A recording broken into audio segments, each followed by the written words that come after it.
दर्शकवृन्द नमस्कार। केन्द्रबिन्दु अनलाइन टिभीबाट हरेक दिन बेलुका प्रसारण हुने केन्द्रबिन्दु न्यूजमा तपाईँ सम्पूर्णलाई स्वागत गर्न चाहन्छु। म छु सिमरन स्याङ्बो तामाङ। केन्द्रबिन्दु न्यूजमा हामी दिनभरिका टप 5 खोजमूलक तथा महत्त्वपूर्ण समाचारहरू सम्प्रेषण गर्ने गर्छौं। सुरु गरौं आजका समाचारहरूका प्रमुख शीर्षकहरूबाट। डाक्टर शेरबहादुर पुनलाई कारबाही गरिएको भन्दै सरकारको चर्को आलोचना। अनर्गल प्रचार नगर्न स्वास्थ्य तथा जनसङ्ख्या मन्त्रालयको आग्रह। अलपत्र नागरिकलाई गन्तव्यमा पुर्याउँदै स्थानीय सरकार। गाँसबास र यातायातको सुविधा। स्वास्थ्य सेवा प्रवाहका लागि अन्तरिम निर्देशिका जारी। मुलुकभरका स्वास्थ्य संस्थालाई 5 तहमा विभाजन। कोरोना भाइरस संक्रमणबाट विश्वभर 28 नेपालीको मृत्यु। 1166 प्रवासी नेपाली संक्रमित र कोरोना संक्रमित 6 लाख भन्दा बढी निको भएर घर फर्किए। इरानमा व्यावसायिक क्षेत्रहरू खोल्न अनुमति। दर्शकवृन्द, यति बेला विश्व समुदाय कोरोना भाइरससँग लडिरहेको छ। यो भाइरसको रोकथाम तथा नियन्त्रणका लागि विभिन्न देशहरूले विभिन्न संयन्त्रहरू प्रयोग गरिरहेका छन्। प्रस्तुत छ विश्वव्यापी रूपमा कोरोना भाइरस संक्रमितहरूको तथ्याङ्क, विभिन्न मुलुकहरूले चालेका कदमहरू र महत्त्वपूर्ण अभिव्यक्तिहरू समेटेर तयार पारिएको यो रिपोर्ट। विश्वभर कोरोना भाइरसबाट संक्रमित मध्ये करिब 6 लाख भन्दा बढी निको भएर घर फर्किएका छन्। विश्वभर कोरोना संक्रमित मध्ये 68% अर्थात् 15,71,000 भन्दा बढी उपचाररत छन् भने 1,60,000ले ज्यान गुमाएका छन्। युरोपियन देशहरूमा 99,000 जनाले ज्यान गुमाएका छन् भने जहाँ 10,60,000 भन्दा बढी संक्रमित भेटिएका छन्। उत्तर अमेरिकामा 7,92,000 संक्रमित भेटिएका छन् भने 41,600 जनाले ज्यान गुमाएका छन्। एसियामा 3,71,000 संक्रमित देखिएका छन् भने 14,000 भन्दा बढीको ज्यान गइसकेको छ। दक्षिण अमेरिकामा 72,000 भन्दा बढी संक्रमित देखिएका छन् र 3,600 भन्दा बढीले ज्यान गुमाइसकेका छन्। अफ्रिका महादेशमा अहिलेसम्म 21,700 संक्रमित फेला परेका छन् भने 1,082 जनाले ज्यान गुमाएका छन् र ओसियाना क्षेत्रमा 8,000 भन्दा बढी संक्रमित भएका छन् भने 82 जनाको मृत्यु भएको छ। यता जापानका चिकित्सकहरूले कोरोना भाइरसको महामारीले मुलुकको स्वास्थ्य सेवा प्रणाली नै ध्वस्त हुन सक्ने चेतावनी दिएका छन्। उनीहरूले कोरोनाका बिरामीकै कारण अरू गम्भीर बिरामीलाई पनि इमर्जेन्सी उपचार कक्षमा राखेर उपचार गर्न नसकिने अवस्था आएको बताएका छन्। यता अमेरिकी राष्ट्रपति डोनाल्ड ट्रम्पले चीनले बेलैमा कोरोना भाइरस रोकथाम नगर्दा अहिले विश्व समुदायले पीडा भोग्नु परेको बताएका छन्। चीनमा अझ धेरै नागरिकको ज्यान गएको दावी गर्दै उनले चीनले चालेको कदमका विषयमा आफूहरूले अनुसन्धान गरिरहेको बताएका छन्।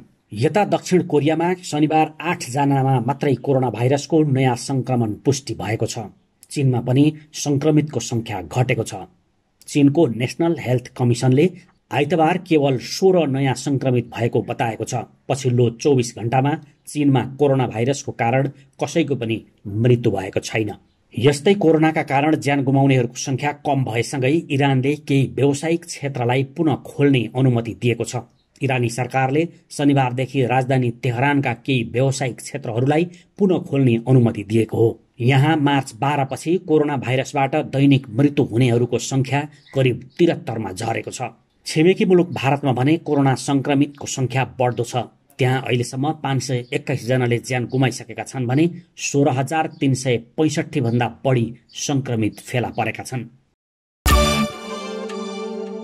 अब प्रवासी नेपालीको प्रसंग। गैर आवासीय नेपाली संघका अनुसार कोरोना भाइरसको संक्रमणबाट 28 जना प्रवासी नेपालीको ज्यान गएको छ। त्यस्तै 1166 जना नेपाली संक्रमित भएका छन्। हेरौं पूरा समाचार।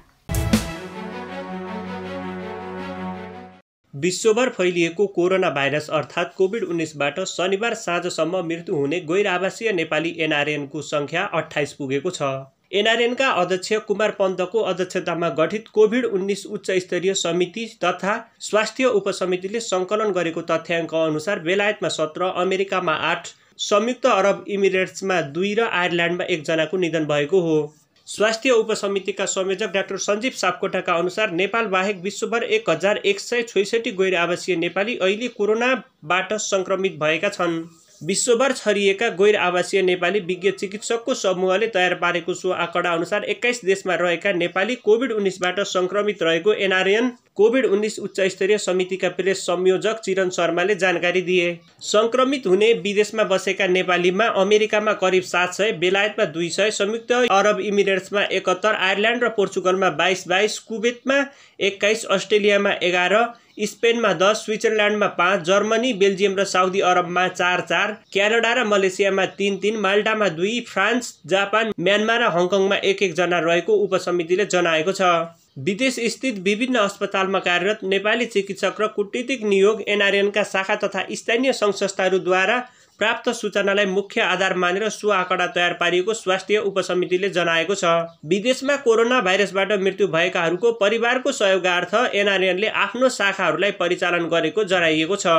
एनआरएनका अध्यक्ष पन्तका अनुसार बिहिबार साँझसम्म 2 दर्जनभन्दा बढी देशमा 10,000 भन्दा बढी कोरोना पीडितका लागि राहत वितरण गरिएको छ। यसैबीच एनआरएन कोभिड-19 उच्च स्तरीय समितिको आज बस्ने बैठकले कोरोना पीडितका लागि राहत वितरणको नयाँ नीति तय गर्ने जनाइएको छ।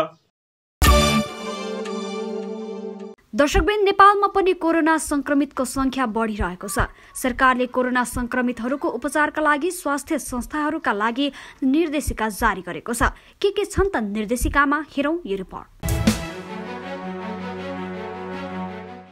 कोभिड-19 को विश्वव्यापी महामारीका कारण प्रभावित भएको मुलुकको स्वास्थ्य सेवालाई सहज र प्रभावकारी बनाउँदै संक्रमण फैलिन नदिन सरकारले स्वास्थ्य संस्थाको सेवालाई व्यवस्थित गरेको छ। बिरामीको संख्यामा हुन सक्ने सम्भावित वृद्धि र त्यसपछिको उत्पन्न हुन सक्ने असहज परिस्थितिलाई मध्यनजर गरी सरकारले अन्तरिम निर्देशिका जारी गर्दै तहगत रूपमा स्वास्थ्य संस्थाको जिम्मेवारी छुट्याएको हो। स्वास्थ्य संस्थामा कोभिड-19 का शंकास्पद, सम्भावित र पुष्टि भएका बिरामीको व्यवस्थापन सरल र सहज बनाउन सरकारले निर्देशिका जारी गरेको स्वास्थ्य सेवा विभागका महानिर्देशक महेन्द्र प्रसाद श्रेष्ठले जानकारी दिए। सेवाग्राहीलाई स्वास्थ्य संस्थासम्म सरल पहुँचका लागि स्थानीय तहले आवश्यक प्रबन्ध मिलाउने व्यवस्था गरिएको छ। महामारी अवधिभर कोभिड क्लिनिक सञ्चालन गरी शंकास्पद बिरामीलाई छुट्याई सेवा सञ्चालन भइरहेको सरकारले जनाएको छ। अस्पताल र स्वास्थ्य संस्थालाई 5 तहमा विभाजन गरिएको छ। निर्देशिका अनुसार कुनै अस्पतालले उपलब्ध गराएको स्वास्थ्य सेवाका क्रममा कोभिड-19 पोजिटिभ पुष्टि नभएसम्म बिरामीलाई अन्य अस्पतालमा पठाउन पाउने छैन। सरकारले निजी स्वास्थ्य संस्था तथा मेडिकल कलेजलाई समेटेर 111 वटा कोभिड क्लिनिक अस्पताल सञ्चालन गरेको छ। जिल्ला स्थित प्रादेशिक अस्पताल, मेडिकल कलेज कोभिड क्लिनिक सञ्चालन गर्ने अस्पताल हुन्। सरकारले जारी गरेको निर्देशिकामा सबै स्वास्थ्य चौकी, प्राथमिक उपचार केन्द्र र प्राथमिक अस्पताल पहिलो तहका अस्पताल हुन्। यस किसिमका अस्पतालले बिरामीलाई आवश्यक परामर्श दिई शंकास्पद भएकालाई नजिकको कोभिड क्लिनिक अस्पताल वा तोकिएको कोभिड अस्पतालमा समन्वय गरी पठाउनेछन्। दोस्रो तहको अस्पताल जिल्ला स्थित प्रादेशिक अस्पताल, मेडिकल कलेज कोभिड क्लिनिक सञ्चालन गर्ने अस्पताल हुन्। उक्त अस्पतालमा आइसोलेसन वार्ड समेत हुन्छ भने यहाँबाट नमुना सङ्कलन तथा प्रेषणको सेवा उपलब्ध हुन्छ। सरकारले तेस्रो तहको अस्पताललाई लेभल 1 कोभिड अस्पताल भनेर तोकेको छ। यहाँ कोभिड अस्पतालबाट पठाइएका र यही अस्पतालमा पहिचान भएका बिरामीको आइसोलेसनमा राखेर उपचार गर्ने काम लेभल 1 कोभिड अस्पतालले गर्छ। तेस्रो तहको कोभिड अस्पतालमा भने शल्यक्रिया सेवा सहित बहुविज्ञ सेवा प्राप्त हुनेछ। सरकारले कोभिड केसका लागि सङ्घ, प्रदेश र जिल्ला तहमा आवश्यक एम्बुलेन्सको समेत व्यवस्था गरेको छ। काठमाडौँ उपत्यकाको हकमा एम्बुलेन्स सेन्टर 102 र कोभिड कल सेन्टर 1133 मार्फत सेवा प्रदान भइरहेको छ। उपत्यका बाहिर नेपाल प्रहरीको 100 र एम्बुलेन्स कल सेन्टर 102 मा सम्पर्क गरेर सेवा लिन सकिने स्वास्थ्य मन्त्रालयले जनाएको छ। कोरोना भाइरसको रोकथाम तथा नियन्त्रणका लागि सरकारले लकडाउन घोषणा गरेसँगै सर्वसाधारणहरूलाई घाँस बासको अभाव भएको छ। त्यसो त लकडाउन लम्बिएसँगै सर्वसाधारण सयौं किलोमिटर हिँडेर घर जान थालेका छन्। सर्वोच्च अदालतको आदेशपछि भने स्थानीय सरकारले अलपत्र परेका यात्रुहरूलाई घाँस बास र यातायातको सुविधा दिलाएका छन्। हेरौं यसै विषयमा तयार पारिएको यो रिपोर्ट। लामो समयको लकडाउनका कारण सयौं किलोमिटरको बाटो हिँडेरै घरतर्फ जाने नागरिकहरूलाई स्थानीय निकायले घाँस बास र यातायातको सुविधा दिलाउन थालेका छन्। सर्वोच्च अदालतले सरकारका नाममा स्थानीय तहसँग समन्वय गरी त्यस्ता नागरिक गन्तव्यमा पठाउन अन्तरिम आदेश जारी गरेको थियो।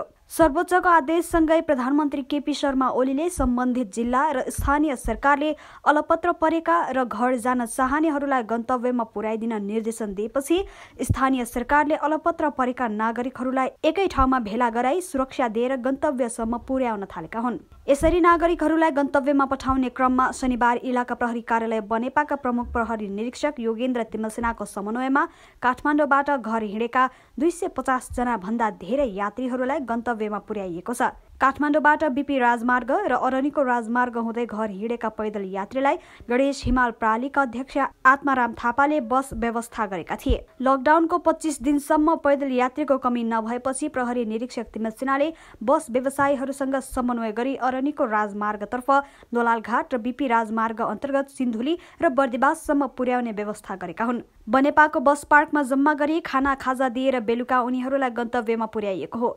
बनेपामा जम्मा भएका पैदल यात्रीहरूलाई नेपाल तरुण दल काभ्रेका अध्यक्ष सुधीर वैद्यले बाटोका लागि खाजा र खानाको व्यवस्था गरेका थिए भने दिउँसोको खाजा नेपाल विद्यार्थी संघ काभ्रेका अध्यक्ष नृपेश वादेले व्यवस्था गरेका थिए। त्यस्तै थानकोट नाका हुँदै घर जान लागेका नागरिकहरूलाई चन्द्रगिरी नगरपालिकाले शनिबार करिब 300 नागरिकलाई खाजा खानाको व्यवस्था सहित गन्तव्यमा पठाइएको छ। यता धादिङको थाक्रे गाउँपालिकाले पनि स्थानीय युवाको सक्रियतामा महादेव वेसीमा 500 मजदुरलाई खाजा र पानी खुवाएको छ। गजुरी गाउँपालिकाले आदमघाटमा 150 मजदुरलाई खाना खुवाएको छ भने पैदल यात्री 300 मजदुरलाई खाजा खुवाएको छ। गजुरी बजारमा पनि गजुरी गाउँपालिकाले एक साता अघिदेखि पैदल यात्री मजदुरहरूलाई खाजाको व्यवस्था गर्दै आएको थियो। करिब 400 मानिसले खाजा खाएको गाउँपालिकाका उपाध्यक्ष सीता ढुङ्गानाले जानकारी दिइन्। चितवनको इच्छा कामना गाउँपालिकाले पनि विभिन्न जिल्लाबाट घर जान आएका मजदुरहरूको उद्धार गरेको छ। सो गाउँपालिकाले गाडीमा आएकालाई झर्न नपर्ने व्यवस्था गरेको छ भने पैदल यात्रीले सामान झारेर फर्कदै गरेका ढुवानीका गाडीमा राखेर गन्तव्यतर्फ पठाउन थालेको छ। राजमार्ग भएर फर्कदै गरेका ढुवानीका साधन रोकेर 16 वटा गाडीमा 300 भन्दा बढीलाई गन्तव्यतर्फ पठाइएको गाउँपालिकाले जनाएको छ। त्यस्तै मकवानपुरको थाहा नगरपालिका स्थित चितलाङ वडा कार्यालयको समन्वयमा करिब 300 मजदुरलाई घाँस बास र यातायातको सुविधा दिलाइएको छ। धादिङबाट सर्लाहीको लालबन्दीसम्म जानका लागि हिँडेका पैदल यात्रीलाई मकवानपुर जिल्ला सिमाना चुरियासम्म यातायातको व्यवस्था गरिएको हो। अब आजको टप 1 न्यूजको पालो। संक्रमण रोग विशेषज्ञ डाक्टर शेरबहादुर पुनलाई कारबाही गरेको भन्दै अहिले सरकारको चर्को आलोचना भइरहेको छ। सरकारले भने कुनै कारबाही नगरिएको र पत्र मात्रै काटेको बताएको छ। हेरौं यसै विषयमा तयार पारिएको यो विशेष रिपोर्ट। शुक्रराज ट्रपिकल तथा सरुवा रोग अस्पतालमा कार्यरत डाक्टर शेरबहादुर पुनलाई कारबाही गरिएको भन्दै सरकारको चर्को आलोचना भइरहेको छ। स्वास्थ्य तथा जनसङ्ख्या मन्त्रालयले डाक्टर पुनलाई पत्र नै काटेर मन्त्रालयमा बोलाएपछि आलोचना सुरु भएको हो। कोरोना भाइरसको संक्रमण रोकथाम तथा नियन्त्रणमा सबै एकजुट भएर लाग्नुपर्ने बेलामा स्वास्थ्यकर्मीलाई कारबाही गरिएको भन्दै सामाजिक सञ्जालहरूमा सरकारको चर्को आलोचना भइरहेको छ। स्वास्थ्यकर्मीहरूको मनोबल बढाउनु पर्ने बेलामा सरकारले मनोबल घट्ने गरी कदम चालेको भन्दै टिक्का टिप्पणी भइरहेका छन्। स्वास्थ्य तथा जनसङ्ख्या मन्त्रालयले भने डाक्टर पुनलाई मन्त्रालयमा बोलाइएको मात्र जनाएको छ। मन्त्रालयले सूचना जारी गरी पुनका सम्बन्धमा केही पत्र पत्रिका तथा सामाजिक सञ्जालमा सत्य तथ्य बङ्ग्याई मन्त्री भानुभक्त ढकालको नाम समेत मुछी अनर्गल तथा दुष्प्रचार गर्ने कार्य भएकामा ध्यानाकर्षण भएको जनाउँदै त्यस्तो नभएको जनाएको हो। मन्त्रालयले कोही पनि स्वास्थ्य कर्मीको मनोबल घटाउन काम नगरेको उल्लेख गर्दै स्वास्थ्य कर्मीलाई सरकारले 100% भत्ता र 25 लाख रुपैयाँको बिमा समेत व्यवस्था गरेकाले डाक्टर पुनका सन्दर्भमा सत्य तथ्य नबुझिकन अनर्गल प्रचार प्रसार वा लेख लेखाउने कार्य नगराउन आग्रह गरेको स्वास्थ्य तथा जनसङ्ख्या मन्त्रालयका प्रशासन महाशाखा प्रमुख सहसचिव रघुराम बिष्टले जानकारी दिए। सूचनामा कोरोना भाइरसका सन्दर्भमा जोसुकै र जुनसुकै स्वास्थ्य कर्मीलाई आवश्यकता अनुसार मन्त्रालयबाट खटाउने काम भइरहेको जनाएको छ। चिकित्सकले ड्युटीका समयमा फोन उठाउन नहुने भन्दै उनले मन्त्रालयबाट आएको फोन उठाउन नसकिएको स्वीकार गरेका छन्। उनले कोरोना भाइरस महामारीको विषयमा भ्रम चिर्न र जाने बुझेको कुरा सञ्चार माध्यममा बताउने गरेको बताएका छन्। जापानबाट भाइरोलोजीमा PhD गरेका उनी 18 वर्षदेखि टेकु अस्पतालमा कार्यरत छन्। टेकुका सरुवा रोग विशेषज्ञ तथा क्लिनिकल रिसर्च युनिट संयोजक doctor Pun SARS, malaria, kala azar, Japanese encephalitis, swine flu, dengue जस्ता संक्रामक रोगको उपचारमा संलग्न छन्। यतिन्जेल केन्द्रबिन्दु न्युज हेरेर साथ दिनुभएकोमा तपाईँ सम्पूर्णलाई धेरै धेरै धन्यवाद। भोलि पुनः यही समयमा आउने बाचा गर्दै छुटिन चाहन्छु। नमस्ते। केन्द्रबिन्दु न्युज हेर्दै गर्नुहोला र नयाँ अपडेटका लागि केन्द्रबिन्दु च्यानललाई लाइक, कमेन्ट र सब्स्क्राइब गर्न नबिर्सिनुहोला।